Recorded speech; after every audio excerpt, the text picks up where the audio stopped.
teoria da evolução destaca um processo hostil, que ocorre por meio de forças naturais e só beneficia as criaturas com mudanças que as ajudam a se reproduzir. Isso pode fazer com que os animais pareçam incríveis e dotá-los de habilidades impressionantes, mas também pode dar origem a alguns parasitas muito astutos. Os parasitas são onipresentes. Quase todas as espécies têm outra espécie que se liga a elas ou vive dentro delas, sugando sua nutrição.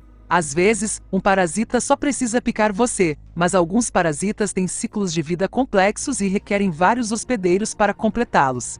Um dos parasitas mais conhecidos atualmente é um fungo chamado Cordyceps, que normalmente ataca formigas selvagens e outros insetos. Você pode ter se deparado com isso em um programa chamado The Last of Us, onde foi retratado infectando humanos e fazendo-os agir como zumbis misteriosos. Isso demonstra como os parasitas podem assumir o controle da mente de uma criatura, e o método que empregam é engenhoso e assustador. Porém, esse fungo precisa que elas estejam mais acima para capturar outra formiga e crescer, por isso recorre a uma estratégia astuta. Ele envia pequenas peças para o cérebro da formiga e libera substâncias químicas especiais. O fungo força as formigas a morder a veia abaixo da folha da planta. Esse comportamento é denominado mordida mortal, porque mesmo depois que a formiga morre, ela permanece presa naquela posição. Nessa postura, o fungo se desenvolve, consumindo tudo que há dentro da formiga, até sair do corpo da formiga, formando um espigão alto. Este pico libera pequenas partículas conhecidas como esporos de seu ponto de vista elevado.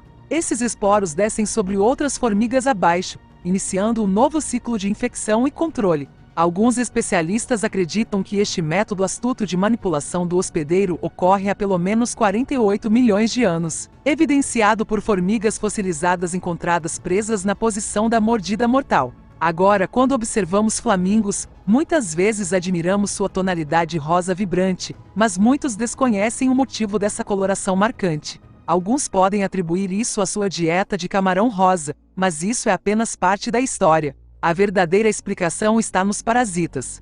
Você pode ter mantido macacos marinhos como animais de estimação durante sua infância, mas esses macacos marinhos não são as criaturas brincalhonas retratadas na embalagem. São, na verdade, pequenos camarões que constituem uma parte significativa da dieta do flamingo. Aqui está a parte interessante. Os macacos marinhos ficam intensamente rosados porque estão infectados com uma tênia conhecida como Flamingo lepsis linguis. Esses vermes amadurecem dentro dos flamingos, mas para chegar a esse estágio precisam ser ingeridos pelas aves. Portanto, eles tornam seus hospedeiros de macacos marinhos tão atraentes quanto possível. Nem todos os parasitas são tão visíveis quanto o Cordyceps ou Flamingo lepsis. Quando você vê uma linda borboleta voando, os parasitas podem ser a última coisa em sua mente. No entanto, existe uma borboleta conhecida como grande borboleta azul, que começa sua vida enganando as formigas para que cuidem dela.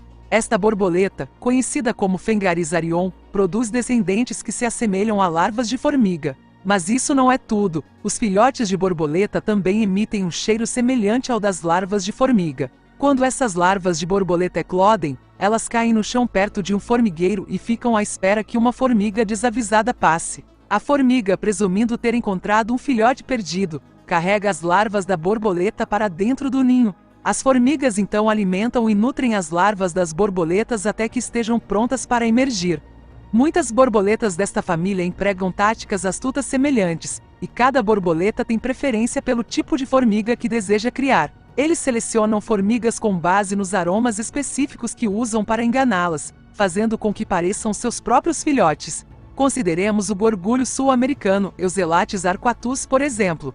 Por si só, não é particularmente interessante, apenas uma cor preta lisa, e pode deslizar ao cair, graças às suas pernas. Sua espessa casca preta torna-o pouco apetitoso para os pássaros. Porém, tudo muda quando ele é infectado pelo parasita nematóide Morona neotropica. Quando o parasita infecta a formiga, torna a casca externa dura da formiga mais fina. Isso torna a formiga mais fácil de comer, mas também muda sua cor. O parasita empurra pigmentos vermelhos para a superfície, fazendo com que a barriga da formiga se assemelhe a uma baga vermelha. Os pássaros avistam essas frutas e descem para consumi-las, permitindo que o parasita passe para seu próximo hospedeiro enquanto atrai predadores. Os caracóis não levam vidas particularmente glamorosas. Eles se movem lentamente no solo e podem ser infectados por vários parasitas. Um desses parasitas tem o nome peculiar de Lecocochloridium paradoxum, obriga os caracóis a serem devorados de uma maneira incomum. Esse verme parasita entra no caracol e começa a se espalhar por todo o corpo, consumindo gradativamente cerca de 20% dos tecidos do caracol. Posteriormente, ele forma bolsas especiais que penetram nos caules dos olhos do caracol, fazendo-o se mover e pulsar. Essas bizarras estruturas com faixas verdes chamam a atenção dos pássaros que passam em busca de uma refeição fácil. Para garantir que o caracol seja comido, o parasita até altera o comportamento do caracol, fazendo com que ele permaneça em áreas bem iluminadas. Os ovos são expelidos naturalmente quando a ave defeca e permanecem no chão até que um caracol os acerte, pensando que são companheiros. A natureza pode ser dura, especialmente para um único gênero de espécie. Veja o tamboril macho, por exemplo. É como um parasita da fêmea do tamboril, milhares de vezes menor que a fêmea. Ele se fixa à pele da fêmea e dissolve a maior parte de seu corpo, deixando apenas os testículos para fertilizar os óvulos da fêmea. No mundo dos insetos, existe um besouro parasita que atinge especificamente os machos. Este besouro bolha, chamado Meuifrenius, tem um truque astuto para se infiltrar em uma colmeia. Quando esses besouros eclodem, eles sobem em uma planta e se agrupam em grupo. Então, eles liberam um hormônio potente que atrai abelhas escavadoras machos. Os machos das abelhas escavadoras confundem o aglomerado com uma abelha fêmea esperando para acasalar, mas na realidade, são as larvas do besouro em uma massa contorcida. Quando a abelha macho tenta acasalar com este grupo de parasitas, eles se agarram a ele. Mais tarde, quando a abelha macho localiza uma abelha fêmea real para acasalar, as larvas do besouro são transferidas para ela e transportadas para a colmeia. Uma vez dentro da colmeia, as larvas do besouro são nutridas como se fossem descendentes das próprias abelhas. Cerca de metade da população da Terra abriga, sem saber, um parasita chamado Toxoplasma gondii. Esse parasita busca entrar no corpo do gato para se reproduzir. Embora a maioria dos parasitas seja seletiva quanto aos animais que habitam, o Toxoplasma é bastante adaptável, capaz de sobreviver na maioria das criaturas de sangue quente. Para voltar a ser um gato, ele emprega algumas estratégias inteligentes. O Toxoplasma deixa pequenos fragmentos nas fezes dos gatos, que muitas vezes são ingeridos por roedores que correm pelo chão. Este é um bom começo, já que os roedores são uma das principais presas dos gatos. Porém, o parasita também pode alterar o comportamento dos roedores, aumentando a probabilidade de serem consumidos pelos gatos. Por exemplo, os ratos infectados tornam-se menos ansiosos e mais curiosos, tornando os alvos mais fáceis para os gatos. No caso dos ratos, o parasita tem uma abordagem ainda mais direta. Normalmente, os ratos evitam o cheiro de urina de gato, mas quando estão infectados, ficam estranhamente atraídos por ela, aproximando-se de onde os gatos vivem e aumentando suas chances de se tornarem comida de gato. Isto ajuda o parasita Toxoplasma a retornar ao seu hospedeiro preferido. Alguns estudos sugerem que a infecção pelo Toxoplasma pode estar associada a um maior risco de suicídio, ao desenvolvimento de esquizofrenia e a tempos de reação mais lentos em humanos. A maioria dos parasitas prefere permanecer oculto para que o hospedeiro não os detecte e elimine. No entanto, o Simoajax exigua é bastante evidente na forma como rouba de seu hospedeiro. Essa larva entra no peixe pelas guelras, chega à boca do peixe e morde a língua do peixe, interrompendo o fluxo sanguíneo para a língua.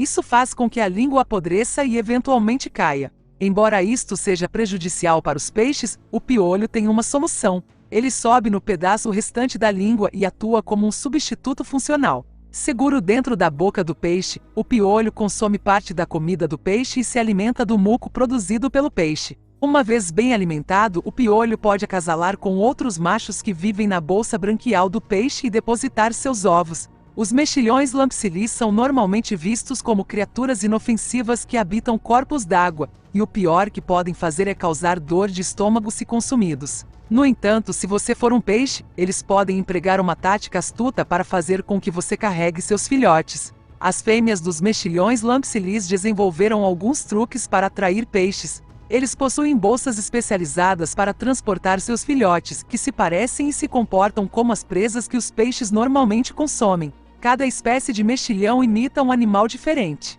Essas bolsas muitas vezes se assemelham a pequenos peixes, e a mímica é tão convincente que engana os peixes. Muitos desses sacos ostentam imitações de olhos e caudas. No mundo dos parasitas, o engano e a manipulação são as principais estratégias. Estas táticas surpreendentes lançam luz sobre as formas como os pequenos terrores da natureza exploram e controlam os seus hospedeiros insuspeitos, mostrando as estratégias de sobrevivência implacáveis e muitas vezes misteriosas utilizadas por estes mestres da sobrevivência.